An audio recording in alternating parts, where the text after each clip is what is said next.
ทำคอนเทนต์มาร่วม100 คลิปทุกคนไม่ว่าจะเป็นรีวิวบ้านรีวิวคอนโดสารพันปัญหาการอยู่อาศัยการลงทุนการซื้อการเช่าแต่มันนึกขึ้นได้ว่าเรายังไม่เคยทำคอนเทนต์ที่เป็นการแยกประเภทของอสังหาริมทรัพย์ที่เป็นที่อยู่อาศัยเนี่ยว่าแต่ละรูปแบบเนี่ยแตกต่างกันอย่างไรเลยสักคอนเทนต์เดียวนิวทอล์กวันนี้นะครับก็เลยจะมาทำการจำแนกประเภทของอสังหาริมทรัพย์ประเภทที่อยู่อาศัยนะครับว่าสมมุติว่าถ้าเป็นแนวราบอย่างบ้านหรือว่าทาวน์เฮาส์ทาวน์โฮมเนี่ยเขาแบ่งกันอย่างไรหรือถ้าเกิดเป็นแนวสูงอย่างคอนโดมิเนียมเนี่ยห้องมันมีกี่รูปแบบและก็แต่ละรูปแบบเนี่ยเขามีความแตกต่างหรือเหมือนกันหรือไม่นะครับแต่ว่าก่อนจะไปดูนะครับทุกคนอย่าลืมกดไลค์กดแชร์กด Subscribe และกดกระดิ่งกับช่องของเราด้วยนะครั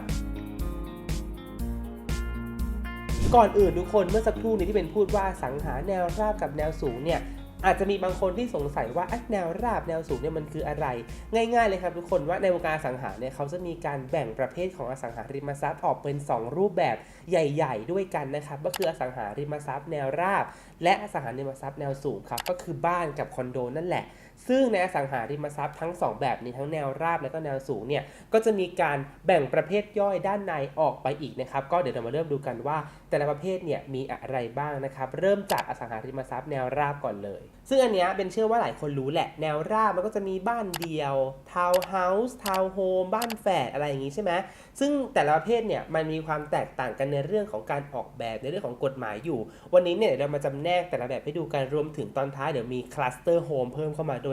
ขอเริ่มจากบ้านเดี่ยวก่อนทุกคนบ้านเดี่ยวเนี่ยก็เป็นภาพจำของคนทั่วไปเลยเมื่อพูดถึงอสังหาแนวราบเนอะก็ต้องเป็นบ้านเดี่ยวเป็นบ้านหลังเดียวซึ่งบ้านเดี่ยวเนี่ยมันก็หมายถึงบ้านที่อยู่อย่างโดดเดี่ยวทุกคน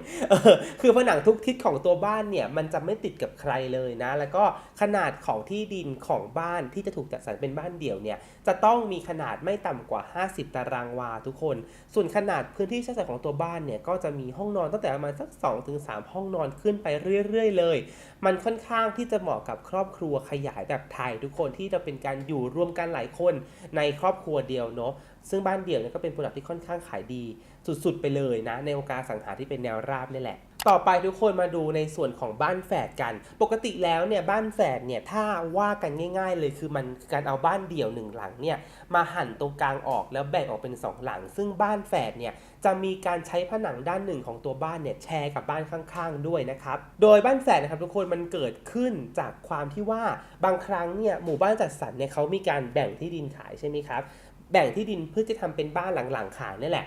แต่ว่าที่ดินบางส่วนเนี่ยไม่สามารถจัดสรรได้ถึง50 ตารางวาซึ่งเป็นขนาดของบ้านเดี่ยวตามกฎหมายกำหนดทางโครงการเนี่ยก็เลยนำที่ดินที่ขนาดไม่ถึง50 ตารางวาเหล่านั้นเนี่ยมาทำเป็นบ้านแฝดซึ่งกฎหมายเนี่ยกำหนดให้บ้านแฝดเนี่ยต้องมีที่ดินอย่างน้อย35 ตารางวาเท่านั้นนะครับแล้วก็ในปัจจุบันเนี่ยเมื่อกี้ที่บอกว่าเขาไม่ค่อยมีความเป็นส่วนตัวเพราะว่าผนังด้านหนึ่งต้องแชร์กับเพื่อนบ้านใช่ไหมแต่ว่าในปัจจุบันเนี่ย developer หลายๆเจ้าที่ทำบ้านแฝดนะครับก็ได้มีการลดขนาดของผนังที่แชร์กันระหว่างบ้าน2หลังนะครับให้เหลือเล็กลงอาจจะแชร์ผนังกันแค่ส่วนใดส่วนหนึ่งแชร์กันเฉพาะตรงครัวนะครับเพื่อเพิ่มความเป็นส่วนตัวของบ้านแต่ละหลังในบ้านแฝดเพิ่มมากขึ้นครับต่อไปครับทุกคนทาวน์เฮาส์ทาวน์โฮมและก็โฮมออฟฟิศครับ3อย่างนี้เนี่ยหลายคนสับสนว่าเฮ้ยมันแตกต่างกันไหมทาวน์เฮาส์ทาวน์โฮมโฮมออฟฟิศเนี่ยมันมีความแตกต่างกันหรือเปล่าเวลาจะไปซื้อเนี่ยบางโครงการก็บอกว่าทาวน์โฮมพร้อมอยู่บางโครงการก็โฆษณาว่าโฮมออฟฟิศบางโครงการก็ใช้คำว่าทาวน์เฮาส์อยู่คือโดยส่วนตัวนะครับเบนมองว่าอสังหาทั้ง3แบบเนี้ยทาวน์เฮาส์ทาวน์โฮมโฮมออฟฟิศเนี่ย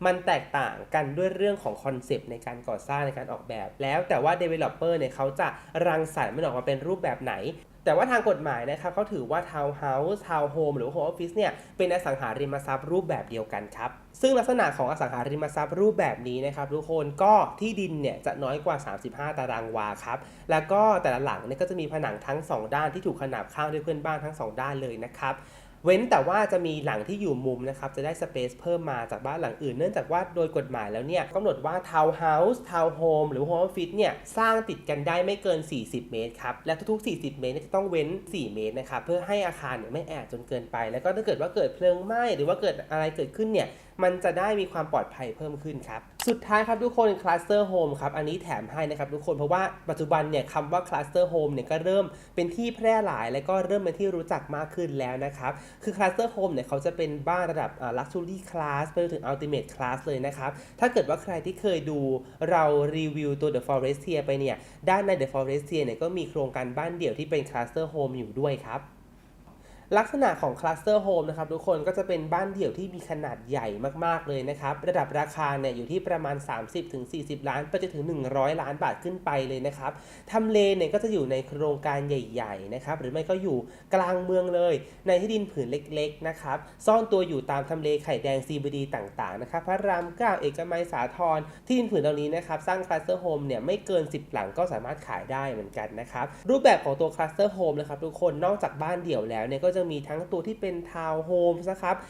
ความสูง4ชั้น5ชั้นนะครับแล้วแต่เนื้อที่เลยแล้วแต่การออกแบบของ developer แต่ละเจ้าเลยคือเนื้อแท้ของ cluster home นะครับทุกคนจะถูกแบ่งด้วยระดับราคานะครับไม่ใช่รูปแบบของการสร้างตายตัวนะรวมถึงตัวขนาดที่ดินเนี่ยก็ไม่ได้มีผลว่าจะทำให้ขนาดที่ดินน้อยไปเป็น cluster home ไม่ได้ก็ไม่ใช่นะครับบางทีขนาดที่ดินน้อยกว่า35ตารางวาเนี่ย developer ก็สามารถสร้างสรรค์และก็ออกแบบให้เป็น cluster home ใจกลางเมืองได้เหมือนกัน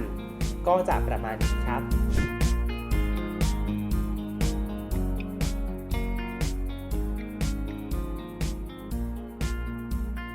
ต่อไปครับทุกคนมาต่อกันที่ประเภทของอสังหาริมทรัพย์แนวสูงกันบ้างนะครับซึ่งมันก็ตรงกับกลุ่มทาร์เก็ตของคอนโดนิฟเลยแหละก็คือเป็นพวกคอนโดมิเนียมทั้งหลายนะครับซึ่งประเภทที่ย่อยลงมาจากแนวสูงเนี่ยก็จะเป็นคอนโดที่เป็น low rise กับ high rise นะครับหลายคนน่าจะเคยได้ยินซึ่งคอนโด low rise เนี่ยตามกฎหมายแล้วนะครับเขากำหนดให้มีความสูงนะครับไม่เกิน23เมตรนะครับหรือประมาณ8ชั้นซึ่งบางโครงการเนี่ยสามารถทำได้ถึง9ชั้นเลยด้วยนะครับแล้วก็คอนโดสูงนะครับก็คือประเภท high rise ก็คือ9ชั้นขึ้นไปนะครับซึ่งสิ่งที่เราจะมาแบ่งประเภทอสังหาที่เป็นรูปแบบของคอนโดเนี่ยเราไม่ได้แบ่งว่าอันนี้ตึกเตี้ยตึกสูงแค่นั้นนะครับแต่ว่าเราสามารถแบ่งได้ตามขนาดและก็ประเภทต่างๆของห้องที่อยู่ภายในโครงการด้วยนะครับโดยปกติแล้วตัวห้องเนี่ยก็จะถูกแบ่งอีกเป็นห้องคอนโดแบบซิมเพล็กซ์นะครับก็คือห้องแบบ1ชั้นห้องแบบลอฟคือชั้นครึ่งหรือว่าห้องแบบดูเพล็กซ์คือ2ชั้นนะครับซึ่งเดี๋ยวเราจะมาแบ่งไปทีละหมวดหมู่กันเลยครับมาเริ่มกันที่แบบห้องเดียวนะครับหรือว่าแบบซิมเพล็กซ์กันก่อนเลยนะครับรูปแบบของคอนโดซิมเพล็กซ์ชั้นเดียวห้องเดียวที่เราเห็นกันบ่อยๆเนี่ยเริ่มจากสตูดิโอก่อนเลยสตูดิโอนะครับทุกคนจะมีขนาดไม่น้อยกว่า20ตารางเมตรและก็ส่วนใหญ่เนี่ยห้องสตูดิโอเนี่ยจะมีขนาดไม่เกิน30ตารางเมตรนะครับลักษณะคือจะเป็นการรวมทุกอย่างไว้ในห้องเดียวคือเปิดประตูเข้าไป1ครั้งเนี่ยเราสามารถเห็นสัดส่วนของพื้นที่ด้านในห้องเนี่ยได้ครบทุกส่วนแล้วไม่ว่าจะเป็นเริ่มจากครัวเข้าไปตัวโถงลิฟวิ่งติดกับเตียงในสุดเป็นห้องน้ำกับระเบียงหรือว่าห้องน้ำอยู่กับครัวด้านหน้าคือมีทุกรูปแบบแต่รวมๆแล้วคือเปิดประตูไปปุ๊บจะเห็นทุกอย่างอยู่ในห้องเดียวกันเลยครับถัดจากตัวสตูดิโอมานะครับทุกคนแน่นอนว่าต้องเป็น one bedroom ครับขนาดของ one bedroom นะครับทุกคนจริงๆมันควรจะอยู่ที่30ตารางเมตรขึ้นไปจนถึง40ตารางเมตรนะครับแต่ว่าสมัยนี้เนี่ย developer ก็มีการพัฒนาแล้วของห้องนะครับให้ตัว one bedroom เนี่ยมาเริ่มต้นสักประมาณสัก27-28ตารางเมตรก็เป็น one bedroom ที่สามารถใช้ชีวิตอยู่ได้อย่างสบายๆแล้วด้วยนะครับโดยลักษณะของห้อง one bedroom นะครับทุกคนจะเป็นห้องที่มีการแบ่งสัดส่วนของห้องชัดเจนยิ่งขึ้นคือเมื่อสักครู่เนี่ยสตูดิโอก็คือเปิดไปปุ๊บเห็นทุกอย่างในห้องเดียวกันเลยแต่พอเป็น one bedroom นะครับก็จะต้องมีการแบ่งสัดส่วนกันระหว่างห้องนั่งเล่นหรือว่า living area นะครับกับห้องนอนอาจจะเป็นการกั้นด้วยผนังกระจกประตูบานเลื่อนหรือคือเราจะเริ่มเห็นห้องที่เป็นครัวปิดได้จากห้อง one bedroom นี่แหละครับต่อไปครับทุกคนถัดจาก one bedroom ขึ้นมาก็จะเป็น one bedroom plus ครับทุกคนคือส่วนตัวเนี่ยไทป์ห้อง one bedroom plus จะเป็นห้องที่ตัวเป็นเองเนี่ยชอบมากที่สุดเลยคือมันจะเป็นห้องที่อยู่ตรงกลางนะครับระหว่าง1ห้องนอนกับ2ห้องนอนคือส่วนตัวเนี่ยรู้สึกว่ามันเหมาะกับยุคสมัยนี้มากๆเลยด้วยนะครับแล้วก็ทำให้ชีวิตเนี่ยมีสเปซในการใช้งานในห้อง plus เนี่ยเพิ่มมากขึ้นด้วยนะครับโดยห้อง one bedroom plus เนี่ยจะมีการแบ่งสัดส่วนได้เหมือนกับห้อง one bedroom แหละคือมีการกั้นสัดส่วนของพื้นที่การใช้งานต่างๆออกจากกันนะครับแต่ว่าห้องอเนกประสงค์ที่เพิ่มเข้ามาเป็นห้อง plus เนี่ยขนาดของห้องนี้เนี่ยที่มันไม่กลายเป็น two bedroom เนี่ยเพราะว่าขนาดของห้อง plus เนี่ยเขามีขนาดไม่ถึง8ตารางเมตรซึ่งเป็นขนาดที่ทางกฎหมายกำหนดให้เป็นห้องนอนคือห้องนอนเนี่ยต้องมีขนาดไม่ต่ำกว่า8ตารางเมตรซึ่งห้อง plus ที่เพิ่มเข้ามามันไม่ถึงฉะนั้นแล้วเนี่ยมันก็เลยไม่สามารถทำเป็นห้องนอน2ได้ Developer ก็เลยทำห้องที่เป็นห้องอเนกประสงค์ซึ่งเราเนี่ยก็สามารถที่จะทำห้องนี้เป็นห้องทำงานห้องแต่งตัวทำเป็นห้องนอน2ที่เป็นเตียงเดี่ยวก็ได้หรือว่าจะทำเป็นห้องเก็บของก็ได้ซึ่งเนื้อที่ของเขาเนี่ย one bedroom plus เนี่ยส่วนมากจะอยู่ที่40-50ตารางเมตรเลยด้วยก็เป็นห้องที่เรียกได้ว่าเหมาะกับคนที่ทำงานที่บ้านบ้างหรือว่าอยากจะมีสเปซเพิ่มเติมไว้เก็บของไว้รับแขกห้องนี้ก็ค่อนข้างตอบโจทย์ครับ ต่อไปครับทุกคนห้อง two bedroom ครับอันนี้จะเป็นห้องที่มีขนาดใหญ่ที่สุดในโครงการทั่วๆไปแล้วนะครับสำหรับห้อง two bedroom เนี่ยก็จะแบ่งออกได้เป็นห้อง two bedroom one bathroom หรือว่า2ห้องนอน1ห้องน้ำกับ two bedroom two bathroom คือ2ห้องนอน2ห้องน้ำด้วยจะแบ่งออกได้เป็น2แบบนี้นะครับขนาดของห้องเนี่ยแน่นอนว่าต้องค่อนข้างใหญ่อยู่แล้วนะครับฟังก์ชันด้านในเนี่ยก็จะทำมาเพื่อรองรับการใช้งานสำหรับ3คนขึ้นไปนะครับก็จะมีสเปซที่ค่อนข้างมากเลยเป็นครัวปิดมีโต๊ะกินข้าวขนาด 4-6 ที่นั่งได้ขนาดเนี่ยนะครับโดยส่วนมากแล้ว two bedroom เนี่ยก็จะเริ่มต้นที่ประมาณ50ตารางเมตรขึ้นไปจนถึง70ตารางเมตรเลยก็มีครับหรือใหญ่กว่านี้นะครับในบางโครงการก็ทำได้เช่นเดียวกันห้องนี้เนี่ยเหมาะมากกับคนที่ต้องการที่จะอยู่เป็นแบบครอบครัวนะครับมี 3-4 คนมีพ่อแม่หรือว่าลูก2คนก็อยู่ในห้อง two bedroom ได้ค่อนข้างสบายแล้วครับต่อไปครับทุกคนเราไปดูห้องในคอนโดแบบ2ชั้นกันบ้างครับทุกคนอันนี้เป็นอีกรูปแบบหนึ่งนะครับที่สมัยนี้เนี่ยเราเริ่มจะเห็นได้ค่อนข้างเยอะมากแล้วนะครับไม่ว่าจะเป็นตัวแบรนด์ Nightbridge Origin เองก็เป็นห้อง2ชั้นซะส่วนมากด้วยนะครับหรือแม้แต่ Campus Condo อย่างเคฟของ Asset White นะครับก็มีการทำห้องแบบ2ชั้นเหมือนกันซึ่งห้อง2ชั้นเนี่ยเราจะแบ่งได้ออกเป็น2รูปแบบนะครับก็คือห้อง2ชั้นแบบ Loft กับห้อง2ชั้นแบบ Duplex นั่นเองครับเดี๋ยวเรามาเริ่มกันที่ห้อง2ชั้นแบบ Loft กันก่อนเลยห้องแบบลอฟต์นะครับทุกคนโดยเทคนิคแล้วเนี่ยมันก็จะเป็นห้องที่เรียกว่าเป็นห้องชั้นลอยนั่นแหละนะครับทุกคนโดยประเภทของห้องเนี่ยก็จะมีทั้งแบบ one bedroom แล้วก็ two bedroom เลยคือห้องชั้นบนเนี่ยที่บอกว่าเรียกว่าห้องชั้นลอยเพราะว่าเพดานของห้องเนี่ยมันจะไม่เท่ากันห้องชั้นบนเนี่ยจะเพดานต่ำกว่าห้องชั้นล่างนะครับทุกคนคือสมมติว่าถ้าเพดานชั้นล่างเนี่ยสูงสัก 2.6 เมตรเนี่ยชั้นบนก็จะสูงประมาณสัก 2.4 เมตรนะครับโดยทางกฎหมายแล้วนะครับทุกคนห้องแบบลอฟต์เนี่ยจะถือเป็นห้องชั้นเดียวเพดานสูงบวกอีก1ชั้นลอยนั่นแหละนะครับทุกคนซึ่งก็จะมีประตูทางเข้าแค่ประตูเดียวคือจากชั้นล่างนะครับเพราะความ2ชั้นของห้องลอฟต์นะครับทุกคนมันจะไม่ใช่2เท่าของเพดานปกติของห้องปกติเนาะฉะนั้นในชั้นเดียวกันเนี่ยก็จะมีแค่ห้องลอฟต์เท่านั้นด้วยครับและก็ห้องล็อบส่วนมากนะครับทุกคนการออกแบบเนี่ยพอเราเข้าไปถึงเนี่ยส่วนแรกก็จะเป็นครัวก่อนซึ่งจะเป็นส่วนที่เพดานเนี่ยไม่ได้สูงมากเนื่องจากว่าข้างบนต้องเป็นชั้นลอยใช่ไหมครับแต่เมื่อเราเดินตรงเข้าไปจนถึงบริเวณโถง living area เนี่ยตรงนี้เนี่ยจะได้เพดานที่ค่อนข้างสูงและเพราะว่าตัวชั้นลอยเนี่ยเขาจะไม่ได้กินพื้นที่มาจนถึงด้านในสุดของห้องนะครับฉะนั้นเนี่ยข้อดีของห้องล็อบคือเราสามารถที่จะแบบได้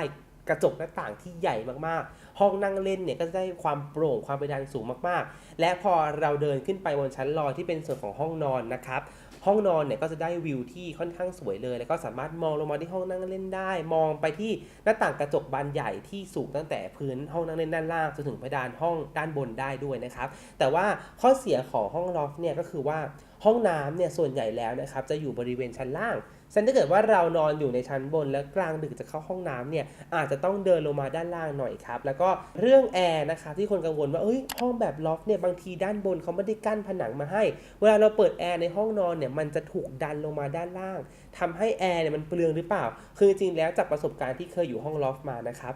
อากาศเนี่ยมันจะดันกันครับทุกคนคือต่อให้เราเปิดแอร์อยู่ในชั้น2ด้านบนเนี่ยโดยที่ไม่มีอะไรกั้นเลยเนี่ยแอร์ก็จะไม่ได้เย็นลงมาถึงขั้นล่างครับทุกคนมันก็จะถูกอากาศดันกันอยู่แค่ด้านบนแค่นั้นครับต่อไปครับทุกคนห้อง2ชั้นแบบดูเพล็กซ์ครับทุกคนห้อง2ชั้นประเภทดูเพล็กซ์นี่แหละครับที่เราจะสามารถเรียกได้ว่าเป็นห้องคอนโด2ชั้นอย่างแท้จริงนะครับเพราะว่ามันเป็นการนำห้องในคอนโดเนี่ย2ยูนิตบนล่างมาประกบกันโดยที่ความสูงนะครับพื้นส่วนเพดานของทั้ง2ชั้นเนี่ยจะเท่ากันสมมุติว่าชั้นล่าง 2.6 เมตรชั้นบนก็จะเป็น 2.6 เมตรเท่ากันครับทุกคนนั่นแปลว่าห้องดูเพล็กซ์เนี่ยสามารถที่จะอยู่ปะปนกับห้องปกติได้ให้ทุกคนนึกภาพว่าสมมติว่าเราอยู่ชั้น20ใช่ไหมครับห้องเราคือชั้น20ซึ่งชั้น20ของเราเนี่ยเป็นดูเพล็กซ์นั่นแปลว่าห้องชั้น2ของเราเนี่ยก็จะเป็นชั้น21ห้องข้างเคียงของเราอาจจะเป็นห้องที่เป็นห้องชั้นเดียว2ห้องอยู่คนละชั้นก็ได้เหมือนกันครับเพราะว่าตัวเพดานเนี่ยมันเท่ากันนั่นเองแล้วก็ในทางกฎหมายนะครับทุกคนห้องแบบดูเพล็กซ์เนี่ยมันคือ2ห้องเนาะประกบติดกันฉะนั้นเนี่ยเขาจำเป็นจะต้องทำประตูเอาไว้ทั้งชั้นบนและก็ชั้นล่างเลยด้วยเหตุผลด้านความปลอดภัยนะครับแต่ว่า developer เนี่ยเขารู้แหละว่าเวลาที่เราเข้ามาใช้งานห้องดูเพล็กซ์เนี่ยคนเราจะใช้ประตูชั้นล่างเป็นหลักเป็นประตูหลักมากกว่าคือเข้ามาเป็นครัวเป็นห้องนั่งเล่นข้างบนหรือเป็นห้องนอนฉะนั้นเนี่ยบริเวณประตูที่อยู่บนชั้นบนเนี่ยเขาก็เลยออกแบบให้ตัวประตูเนี่ยมีความกลมกลืนไปกับผนังมากเพราะมันคือประตูที่ต้องมีตามกฎหมายเนาะแต่ว่าเราจะไม่ใช้ประตูที่ประตูหลักก็ได้นะครับ แล้วก็อีกเรื่องนึงครับทุกคนเรื่องค่าส่วนกลางของคอนโด2ชั้นทั้ง2รูปแบบเนี่ยจะไม่เหมือนกันนะครับโดยห้องดูเพล็กซ์ที่พูดเมื่อสักครู่นี้นะครับโดยเทคนิคแล้วเขาจะเป็น2ห้องเนาะอยู่บนกับล่างฉะนั้นเนี่ยการคิดพื้นที่ส่วนกลางนะครับเขาจะคิดเป็น2ห้องก็คือคิดพื้นที่ใช้สอยด้านบนห้องนึงด้านล่างห้องนึงนะครับแต่ว่าห้องแบบลอฟต์เนี่ยเขาจะคิดพื้นที่ใช้สอยแค่ด้านล่างเนื่องจากว่าชั้นบนเนี่ยเขาเป็นชั้นลอยนะครับฉะนั้นในการคิดค่าส่วนกลางค่าใช้จ่ายต่างๆในโครงการเนี่ยก็จะไม่เหมือนกันตรงนี้เนี่ยถ้าเกิดว่าใครที่ซื้อคอนโด2ชั้นทั้งแบบลอฟต์แล้วก็ดูเพล็กซ์เนี่ยอย่าลืมเช็คด้วยนะครับว่าทางโครงการเนี่ยเขามีการเก็บค่าส่วนกลางแบบไหนมาถึงรูปแบบห้องของคอนโดประเภทสุดท้ายนะครับทุกคนก็คือห้องแบบเพนท์เฮาส์นั่นเองครับเพนท์เฮาส์เนี่ยปกติแล้วนะครับจะอยู่ที่บริเวณชั้นสูงสุดของคอนโดเลยนะครับขนาดพื้นที่ใช้สอยเนี่ยก็จะประมาณ100ตารางเมตรขึ้นไปเลยนะครับส่วนใหญ่เนี่ยก็จะเป็นขนาด 3-4 ห้องนอนขึ้นไปด้วยการออกแบบก็จะค่อนข้างลักชัวรี่เลยนะครับบางโครงการเนี่ยมีการใส่พวกงานศิลปะต่างๆดีเทลต่างๆเนี่ยเข้าไปในตัวยูนิตด้วยนะครับแล้วก็บางโครงการเนี่ยก็มีลิฟต์ส่วนตัวมีห้องสำหรับแม่บ้านแยกกับผู้พักอาศัยนะครับ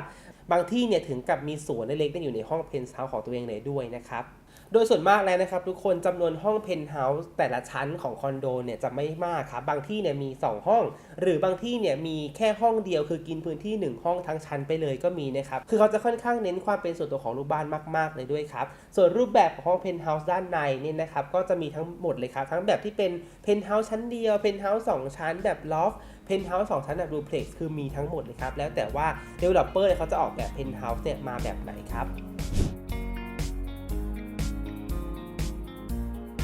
ก็จะประมาณนี้ครับทุกคนสำหรับเรื่องของประเภทอสังหานะครับคือวันนี้เหมือนมาเล่าให้ฟังเฉยๆว่าอสังหาแต่ละประเภทเนี่ยเขามีการแบ่งแยกกันอย่างไรแบ่งแยกกันตามกฎหมายแบ่งแยกกันตามรูปแบบการก่อสร้างแบ่งกันตามเขาเรียกว่าคอนเซปต์การออกแบบหรือว่าแบ่งกันตามความสูงชั้นอะไรอย่างเงี้ยคือจริงๆแล้วในปัจจุบันนี้นะครับมันมีอสังหาริมทรัพย์อีกมากมายหลายแบบเลยที่ออกแบบมาแบบเป็นเฉพาะอย่างเช่นห้องที่เป็นคอมไบกันสามารถทุบผนังหากันได้